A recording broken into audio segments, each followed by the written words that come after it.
தொடரும் டிஎன்பிஎஸ்சி தேர்வு குளறுபடி.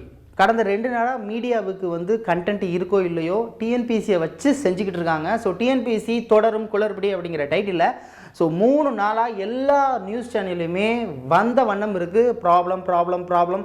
ஸோ அடுக்கடுக்காக போய்கிட்டே சொல்லலாம். ஸோ இந்த 3 நாளைக்கு மீடியாவுக்கு கண்டென்ட்டே இல்லை அப்படின்னு சொல்ல முடியாது. டிஎன்பிஎஸ்சி சார்ந்த அனைத்து விதமான நியூஸையும் பரப்பிக்கிட்டு இருக்காங்க. அதில் உண்மை என்ன, கரெக்டான விஷயமா அப்படின்னு ஆராய்ஞ்சு பார்த்து கூட சில நியூஸ் சில கண்டென்ட்டை போடலை. ஸோ அதுதான் அதில் மிக முக்கியமான விஷயம். இது எந்த அளவுக்கு போயிருக்கு அப்படின்னு பார்த்தீங்கன்னா, இன்று தமிழக சட்டப்பேரவையில் இது சம்மந்தப்பட்ட ஓப்பனாக பேசக்கூடிய ஒரு லெவலுக்கு தான் இது போயிருக்கு அப்படின்னு தான் சொல்லணும். இன்று சட்டப்பேரவையில் மனித வள மேலாண்மை துறை அமைச்சராக இருக்கக்கூடிய பிடிஆர் தியாகராஜன் அவர்கள் இதை பற்றி பேசியிருக்காரு. அது என்ன பேசியிருக்காரு அப்படிங்கிற மட்டும் பார்க்க போகிறோம். அது மட்டும் இல்லாமல் இதில் இருக்கக்கூடிய பிரச்சனை என்ன, இஷ்யூ என்ன. லேத்து ஒரு வீடியோ நம்ம ஒன்று போட்டிருந்தோம். போட்டு ஒரு 1.5-2 ஹவர்ஸில் அந்த வீடியோவை நம்ம டெலிட் பண்ணோம். அந்த டெலிட் ஏன் பண்ணோம், அது மட்டும் இல்லாமல் நிறைய பேர் மெசேஜ் பண்ணியிருந்தீங்க, சார் பயந்துட்டீங்களா அப்படின்லாம் மெசேஜ் பண்ணியிருந்தீங்க. ஸோ நிதர்சனமான உண்மை என்ன, உண்மையான கண்டென்ட் என்ன, கண்டென்ட் இல்லாமல் நிறைய பேர் என்ன விஷயத்தை பண்ணிக்கிட்டு இருக்கோம் அப்படிங்கிற மாதிரி பார்க்க போகிறோம். அது மட்டும் இல்லாமல் இன்னைக்கு இது சம்மந்தப்பட்ட டிஎன்பிசி சார்ந்து பேசின விஷயம் சரியா தவறா, நம்மளோட ஒப்பீனியனை, நம்மளோட ஸ்டாண்ட் எந்த சைடில் இருக்கும் அப்படிங்கிற மாதிரி பார்க்க போகிறோம். வாங்க போகலாம். ஃபர்ஸ்ட் திங், இதை பற்றி நம்ம பேசுகிறதுக்கு முன்னாடி நம்ம ஒரு விஷயத்தை தெளிவாக பேசிடுவோம். நம்ம எந்த ஒரு தனியார் நிறுவனத்துக்கு சப்போர்ட்டும் பண்ணல, எகெயின்ஸும் பண்ணல. நம்மளுடைய தனிப்பட்ட கருத்தை மட்டும் தான் நம்ம பதிவிடுறோம். ஸோ நம்மளுக்கு என்ன தோணுதோ, ஸோ நம்மளுடைய பேச்சுரிமையில் நம்மளுக்கு என்ன இங்கே சரின்னு படுதோ அதை பேச போகிறோம். இங்கே என்ன சரின்னு படுதோ அதைத்தான் சொல்ல போகிறோம். ஸோ எந்த ஒரு தனியார் நிறுவனத்துக்கும் நம்ம அட்வர்டைஸ்மெண்ட்டும் பண்ணலை, அதே நேரத்தில் அவங்களுக்கு எகெயின்ஸாகவும் இல்லை. நம்மளுடைய தனி உரிமை கருத்தை தான் டிஎன்பிசி சார்ந்து நம்மளுடைய பார்வையினை அதுதான் நம்ம இதில் சொல்ல போகிறோம். ஏன் நம்ம சொல்ல போகிறோம், ஏன் இதை நான் இப்போ உடனே சொல்கிறேன் அப்படின்னு பார்த்தீங்கன்னா, நம்ம செய்யக்கூடிய விஷயங்கள், செய்யக்கூடிய செயல்கள் ஒருத்தங்களை சப்போர்ட் பண்ணியோ இல்லை ஒருத்தங்களுக்கு எகெயின்ஸ்டாக இருந்தால் உடனே நம்ம அவங்களுக்கு அட்வர்டைஸ்மெண்ட் பண்ணுறோம் அப்படின்னு அவசியம் கிடையாது. இல்லை அவங்களுக்கு நம்ம எதிரிகள் அப்படியுமே கிடையாது. எப்போதுமே நான் சொல்லக்கூடிய விஷயம் ஒன்று தான், தனி உரிமை கருத்து அப்படிங்கிறத நம்ம ஸ்ட்ரெயிட்டாக இருக்கணும், எப்போதுமே நேரடியாக இருக்கணும். அதில் எந்த விதமான பாரபட்சம் கிடையாது. அதுக்கு யாரும் இதில் உடன்பாடும் கிடையாது. ஸோ நம்மளுடைய கருத்துக்களை நம்ம தெளிவாக முன் வைக்கிறோம். ஓகே, ஃபர்ஸ்ட் திங், போன வருடம், அதாவது 2022 டிஎன்பிசி சார்பில் நடத்தப்பட்ட சர்வேயர், சரிங்களா, நில அளவர், அது சார்ந்திருக்கக்கூடிய தேர்வுகள் நடைபெற்றுச்சு. கிட்டத்தட்ட 29,500 பேர் எழுதினாங்க. இதில் 2000 பேரில் 700க்கும் மேற்பட்ட தேர்வாளர்கள் குறிப்பிட்ட ஒரு பயிற்சி மையத்தை சேர்ந்தவர்கள் அப்படிங்கிற மாதிரி நியூஸ் பரவணுச்சு. இது நேற்று பரவணுச்சு. குறிப்பிட்ட ஒரு நியூஸ் சேனல் இதை ஃபாலோ பண்ணாங்க. அது எல்லாருக்கும் ஃபார்வர்ட் ஆனிச்சு. இது அவங்க தான் ஃபஸ்ட்டு ஃபாலோ பண்ணாங்க. அதை கொண்டு போனாங்க. இது அப்போ தான் ஒரு பெரிய பூதாகரமாக வெளிச்சிச்சு. அது எப்படி ஒரு குறிப்பிட்ட ஒரு பயிற்சி நிறுவனத்தில் எப்படி 700 பேருக்கு மேலே பாஸ் ஆக முடியும் அப்படிங்கிற மாதிரி சொன்னாங்க. குறிப்பிட்ட அந்த நிறுவனத்தோட பேர் சொல்லவே கிடையாது. காரைக்குடியை சேர்ந்த அப்படிங்கிற மாதிரி மென்ஷன் பண்ணாங்க. இது எனக்கு ஃபார்வர்ட் ஆனிச்சு. பார்த்த உடனே நானும் எப்போதும் போல எல்லாரும் மாணவர்களுக்குள்ள என்னடா இப்படிலாம் திடீர்னு நடக்குது அப்படின்னு சொல்லி பொங்கி வீடியோலாம் அப்லோட் பண்ணி முடிச்சதுக்கப்புறம் எல்லாம் பார்த்தா அவங்க எந்த ஒரு பயிற்சி நிறுவனத்தை சொன்னாங்க அப்படிங்கிறத ஃபாலோ பண்ணி நான் அப்புறம் பார்த்தேன். எனக்கு எந்த ஒரு பயமும் கிடையாது, எந்த ஒரு அச்சமும் கிடையாது, எந்த ஒரு நிறுவனத்தை பற்றி பேசுகிறதும் எனக்கு, ஏன்னா எனக்கு மனசில் படுறதை நான் ஓப்பனாக சொல்லிடணும் இல்லையா. என்ன நிறுவனம் அப்படின்னு பார்த்தீங்கன்னா, காரைக்குடியில் இருக்கக்கூடிய பிரமிட் ஐஏஎஸ் அகாடமி அப்படிங்கிறத அப்புறம் தெரிஞ்சுக்கிட்டேன். இது எப்பேற்பட்ட அகாடமி அப்படிங்கிறது சிவில் இன்ஜினியரிங் படித்தவங்களுக்கு மட்டும்தான் தெரியும். ஏன் அப்படின்னு பார்த்தீங்கன்னா, சிவில் இன்ஜினியர் படித்தவங்களுக்கு ஏஇக்கு ஸ்பெஷலாக தமிழ்நாட்டில் ஒரு பெஸ்ட்டு கோச்சிங் அப்படின்னா கண்ணை முடிக்கிட்டு சொல்லுவாங்க. நான் அட்வர்டைஸ்மெண்ட் அவங்களுக்கு பண்ணலை, எனக்கு நல்லா தெரியும். எனக்கு காரைக்குடிக்காரனா நான் சொல்கிறேன், ஏன்னா நான் இங்கே இருந்திருக்கேன். நம்மளுடைய மாணவர்களே நிறைய பேர் சிவில் இன்ஜினியரிங் படித்தவங்களுக்கு நான் ரெக்கமெண்ட் பண்ணுறக்கூடிய சென்டர் அந்த சென்டர் தான். ஏன் அப்படின்னா, அந்த அந்த பயிற்சி மையம் அப்படின்னு அதில் மென்ஷன் பண்ணியிருந்தாங்களே. எந்த ஒரு நியூஸ் சேனலும் எந்த ஒரு நிறுவனத்து மேலே குற்றச்சாட்டு வைக்கிறாங்களோ அந்த நிறுவனத்தை ஓப்பனாக சொல்லிடலாம். ஸோ ஒரு சாதாரண ஒரு யூடியூப் சேனல் இருக்கக்கூடிய அந்த ஒரு சுதந்திரம் கூட, கருத்து சுதந்திரம் எல்லாருக்குமே இருக்குது. அதை ஒருவேளை அந்த சேனல் சொல்லி தான் எனக்கு தெரிஞ்சிருக்கும். அதுக்கப்புறம் தான் அதில் இருக்கக்கூடிய உண்மை நிலைப்பாடே எனக்கு புலப்பட்டுச்சு. விஷயம் என்ன அப்படின்னு பார்த்தீங்கன்னா, நீங்கள் தமிழகத்தில் எந்த ஒரு விஷயமே அவங்க இந்த ஆன்லைன் அந்த சொல்லுவாங்க இல்லையா, அட்வர்டைஸ்மெண்ட்டு, எங்கள் இதில் எத்தனை பேர் பாஸ் ஆகியிருக்காங்க, நாங்கள் ஆன்லைன் கிளாஸ் நடத்துகிறோம், எல்லோரும் ஓடிவாங்க. மாணவர்கள் மட்டும்தான், மாணவர்கள் தான் அவங்கள பற்றி பெருமையாக சொல்லுவாங்களே ஒழிய என்றைக்குமே தங்கள் பெருமை அப்படின்னு சுய பெருமையை என்றைக்குமே அந்த அகாடமி பண்ணது கிடையாது. என்னோட மாணவர்கள் நிறைய பேர் இங்கே படிக்கிறாங்க. இதை ஏன் உடனே அதை டெலிட் பண்ணதுக்கு ரீசன் அதுதான். அதுக்கு வேறு கமெண்ட் நிறைய பேர் மெசேஜ் பண்ணியிருந்தா, சார் பயந்துட்டிங்களா, ஏதாவது கால்கள் வந்துச்சான்னு. கிடையாது. நீங்கள் சிவில் இன்ஜினியரிங் படித்து யார் வேணாலும் கேளுங்க. உண்மையாக அந்த ட்ரைனிங் இன்ஸ்டியூட் எப்படி இருக்கும் அப்படிங்கிறது சென்னை கோயம்புத்தூர்லாம் இல்லாமல் இப்போ காரைக்குடியில் ஸ்டே பண்ணி படிச்சுட்டு இருக்காங்க. இது வந்து நான் அட்வர்டைஸ்மெண்ட்டுன்னு நீங்கள் நினச்சிக்கிட்டாலும் சரி, என் மனசில் பட்டதை சொல்கிறேன். எனக்கு அதுக்கப்புறம் தான் தெரிஞ்சிச்சு, உண்மையான உழைப்பு ஒரு லக்கில் இருக்கும்போது தான் நம்மளுக்கு தெரியும் அது வந்து பொய்க்கு மீறி ஒரு இடத்துக்கு போகும். அது அப்படி அமைஞ்சிருச்சு. அதை சார்ந்து தான் இன்றைக்கி சார்ந்து அந்த இன்ஸ்டியூஷன் பேர் சொல்லாமல் நம்ம சட்டப்பேரவையில் பேசினாங்க. நான் ஆல்ரெடி சொல்லிட்டேன் இல்லையா. ஸோ மனிதவள மேலாண்மை துறை அமைச்சராக இருக்கக்கூடிய பிடிஆர் பழனிவேல் தியாகராஜன் அவர்கள் பேசினாங்க. என்ன பேசினாங்க அப்படின்னு கேட்டிங்கன்னா, இன்றைய வரைக்கும் என் கையில் இருக்கிற தகவல் 29,575 பேர் எழுதினார்கள், சுமார் 1000 இடத்துக்கு. அதில் இந்த காரைக்குடி ஒரு மையத்தில், அதாவது எங்கே எழுதினாங்கன்னு தான் தெரியும், எந்த பயிற்சி நிலையம்னு எனக்கு சொல்ல தெரியாது, எழுதினது காரைக்குடியில் ஒரு மையத்தில் முதல் 500 ரேங்கில் 200 பேரும், முதல் 1000 ரேங்கில் 377 பேரும், முதல் 2000 ரேங்கில் 615 பேரும் ஒரே இடத்தில் எழுதின தேர்வானவர்கள் என்ற லிஸ்ட்டு எனக்கு இன்னைக்கு காலையில் வந்திருக்கு. என்ன நம்ம இதுலேயும் சிந்திக்க வேணும்னா, 1000 பேர் 1000 வேக்கன்சி இருக்குன்னா சுமார் 3000 பேருக்கு கவுன்சிலிங்க்கு அனுப்பப்படும். அதனால் அந்த 3000-ல் ஒருவேளை 700 இருக்கலாம், ஆனால் உறுதியாக 1000-ல் இல்லை. ரெண்டாவது நியூஸ். ஸோ ரெண்டாவது நியூஸ் என்னென்ன அப்படிங்கிறது உங்களுக்கு கண்டிப்பாக தெரிஞ்சிருக்கும். நியூஸ் எல்லாம் பரபரப்பாக பேசிகிட்டு இருக்கக்கூடிய ஒரு விஷயம் தான். ஸோ குறிப்பிட்டு சொல்லணும் அப்படின்னு பார்த்தீங்கன்னா, கடந்த ஆண்டு நடைபெற்ற குரூப் 4 தேர்வுக்கான ரிசல்ட் இப்போ வந்துச்சு. இந்த ரிசல்ட்டில் எங்கள் தேர்வு மையத்திலேருந்து 2000 பேர் தேர்வாகி உள்ளதாக வெளிப்படைத்தன்மையாக சொல்லியிருந்தாங்க. ஸோ சொன்ன நிறுவனம் உங்களுக்கு கண்டிப்பாக தெரியும், நான் சொல்லணும் அவசியமே கிடையாது. ஓப்பனாக சொன்னால் தென்காசி ஐஎஸ் அகாடமி நிறுவனத்தை சேர்ந்த நிறுவனர் சொல்லியிருந்தார். இது ஒரு பெரிய பூதாகரமாக வெளிச்சு, எப்படி 2000 பேர் இதில் பாஸ் ஆகியிருப்பாங்க, இதெல்லாம் பாசிபிளே கிடையாது அப்படிங்கிற மாதிரி ஃபாலோ பண்ணி ஒரு இஷ்யூ போய்கிட்டு இருக்கு. ஸோ இதை சார்ந்து இன்றைக்கி சட்டப்பேரவையில் பேசினாங்க. இதுலையுமே மென்ஷன் பண்ணி நிறுவனத்தோட பெயர் குறிப்பிடலை. ஸோ தென்காசியில் இருக்கக்கூடிய நிறுவனத்தில் ஒரு குறிப்பிட்ட பேர் பாஸ் ஆகியிருக்காங்க. அவங்க பல்வேறு கிளைகள் வச்சுருக்காங்க. அந்த கிளைகளை தேர்வாயிருக்கு தான் சொல்லியிருக்காங்க. அந்த தரவுகள் இல்லை எங்கள்கிட்ட. ஆனால் தென்காசியில் இயங்கக்கூடிய அந்த நிறுவனத்தில் 300,000 பேர் 200,000 பேர் பாஸ் ஆகியிருக்காங்க. அந்த தரவுகள் எங்கள்கிட்ட இருக்குது அப்படின்னு சொல்லி முடிச்சிருக்கிறாங்க. இந்த ஒரு விஷயத்தை இன்றைக்கி சட்டப்பேரவையில் பேசியிருக்காங்க. ஸோ இதை பற்றி நம்மளுடைய கருத்துக்கள் என்ன அப்படின்னு பார்த்தீங்கன்னா, இது அவங்களுடைய அறம் சார்ந்த ஒரு விஷயம். இது அந்த தேர்வாகியிருக்காங்களா தேர்வாகலையா அப்படிங்கிற ஒரு விஷயத்தை போய் நம்ம உள்ளே போய் பார்க்கணுங்கிறது அவசியம் கிடையாது. பெரிய இப்போ நான் கிளாஸஸ் எடுக்கிறேன், நான் ஹேண்டில் பண்ணுறேன் அப்படின்னா, என்னுடைய இருக்கக்கூடிய மாணவர்கள் எத்தனை பேர் பாஸ் ஆனாங்க, எத்தனை பேர் பாஸ் ஆகலை அப்படிங்கிறத அதை தரவுகளை சேகரித்து அதை நான் சொல்கிறேன் சொல்லலை அப்படிங்கிறது என்னுடைய தனிப்பட்ட ஒரு விஷயம். ஸோ அதே போல் ஒவ்வொரு நிறுவனமும் தன்னுடைய அறம் சார்ந்த ஒரு செயல்பாடுகளில் ஈடுபடுறாங்க. சரிதானே? இப்போ இப்போ நான் ஒரு கிளாஸஸ் எடுக்கிறேன், நான் ஒரு ஹேண்டில் பண்ணுறேன், என்னோட யூடியூப் சேனல் பார்த்து தான் என்னுடைய மாணவர்கள் ஜெயிச்சாங்க அப்படின்னு என்னால் சொல்ல முடியாது. அது சொல்கிறதுக்கான ஒரு விஷயம் என்னோட அறம் சார்ந்த ஒரு விஷயம். அதே நேரத்தில் நான் ஒரு டெஸ்ட் பேட்ச் கண்டக்ட் பண்ணுறேன், ஒரு டெஸ்ட் சீரியஸ் போடுறேன். அந்த டெஸ்ட் சீரியஸில் வீட்டில் இருந்து படித்து அந்த டெஸ்ட் அட்டன் பண்ணுறாங்க. அந்த டெஸ்ட் மூலமாக தான் என் மாணவர்கள் வெற்றி அடைந்தார்கள் சொல்கிறது சொல்லாமல் இருக்குது அப்படிங்கிறது நம்மளுடைய அறம் சார்ந்த விஷயம்.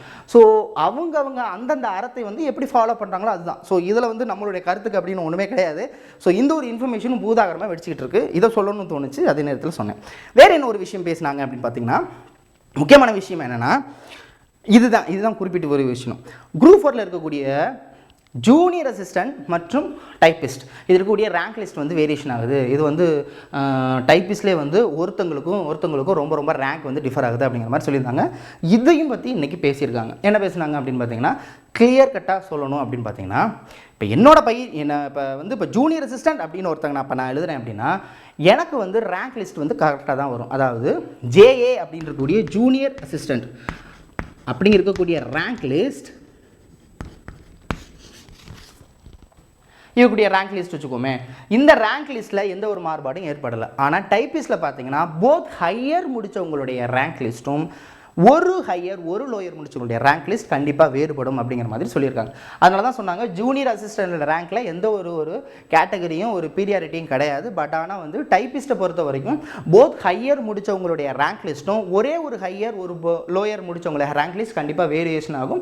அது கண்டிப்பாக அதோடைய ப்ரிஃபரன்ஸின் அடிப்படையில் தான் வந்திருக்கு. ஸோ அதன் அடிப்படையில் தான் ரேங்க் லிஸ்ட்டு டிஃபர் ஆகுது அப்படிங்கிற மாதிரி சொல்லியிருக்காங்க. இப்போ கிளைமேக்ஸ் வருவோம். இந்த கடைசியில் நம்ம அமைச்சர் சொன்ன ஒரு விஷயம், அந்த கருத்து எனக்கு ரொம்ப ரொம்ப கஷ்டமாக போயிடுச்சு.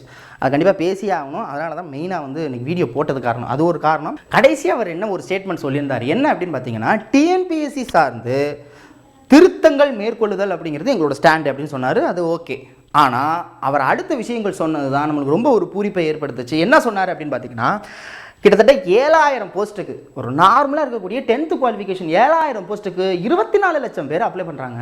இந்த 24 லட்சம் பேருக்கு நாங்கள் வந்து இந்த தேர்வு வைக்கிறதுக்கு நாங்கள் செலவு பண்ணுறது 42 கோடி செலவு பண்ண வேண்டியதாக இருக்குது. ஒரு நாளைக்கு நாங்கள் 42 கோடி செலவு பண்ணுறோம். டிஎன்பிசி சார்ந்து கிட்டத்தட்ட 100 கோடிக்கு நாங்கள் இது ஃபாலோ பண்ண வேண்டியதாக இருக்குது. 2400 தேர்வு மையங்களை நாங்கள் செலக்ட் பண்ண வேண்டியதாக இருக்குது. இல்லை 7000 கண்காணிப்பாளருக்கு கிட்டத்தட்ட 700லேருந்து 1000 ரூபாய் நாங்கள் சம்பளம் கொடுக்க வேண்டியதாக இருக்குது.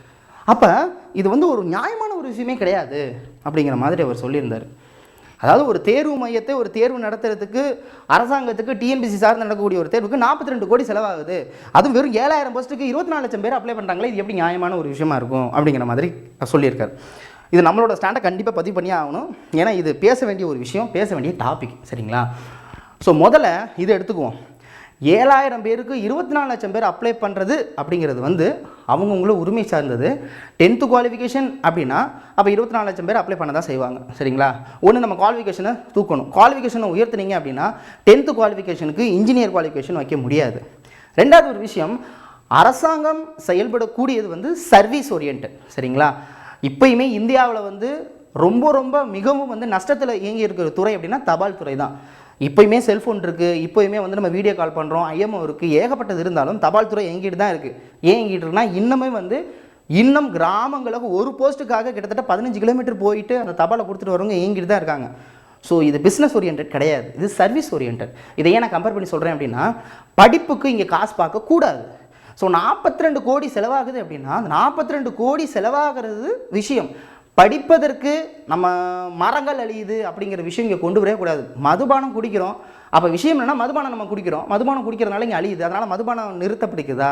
இல்லை. அப்போ அங்கே என்ன விஷயம் அப்படின்னா, மதுபானங்கள் அங்கே தயாரிக்கப்பட்டாலும் அதுக்கு ஈக்குவலாக நம்மளுக்கு இங்கே வருமானம் வருது.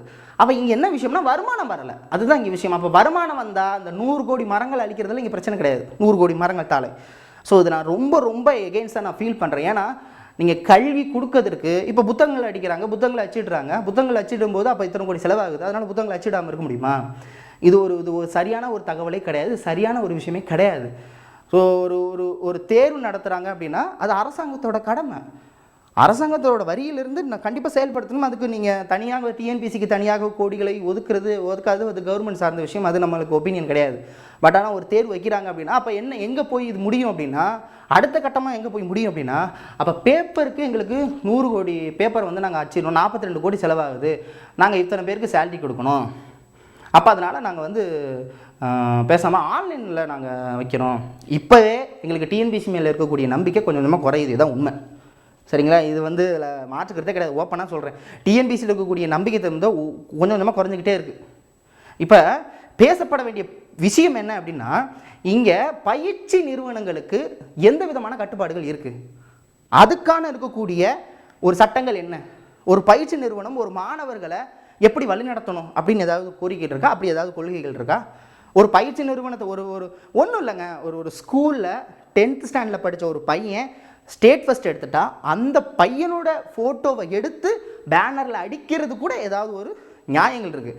ஆனால் வெறும் ஆன்லைன் கிளாஸ் மூலமாக எங்கேருந்தோ மாணவனை படிக்கவே முடியாது, நிறுவனம் போய் படிக்க முடியாது, பக்கத்தில் இருக்க இன்ஸ்டியூஷன் போய் படிக்க முடியாது, நான் வீட்டில் இருந்தே படிக்கிறேன்னு சொல்லி இங்கேருந்து வெறும் கைடை மட்டும் கொடுத்துட்டு சும்மா ஒரு டெஸ்ட்டில் மட்டும் வச்சுட்டு அந்த மாணவன் என்கிட்ட தான் படித்தான்னு ஒரு பேனரில் கிட்டத்தட்ட ஃபுல் பேனரில் அந்த மாணவர்கள் ஒட்டுமொத்த மாணவர்களுடைய ஃபோட்டோவை போட்டு என்னால் தான் நீ படித்து பாஸ் ஆனன்னு ஒரு ஆசிரியர் ஃபாலோ பண்ணுறாரு அப்படின்னா ஒரு பயிற்சி நிறுவனங்கள்னால் அப்போ எப்பேற்பட்ட ஒரு கட்டுப்பாடுகளை நீங்கள் வச்சுருக்கீங்க?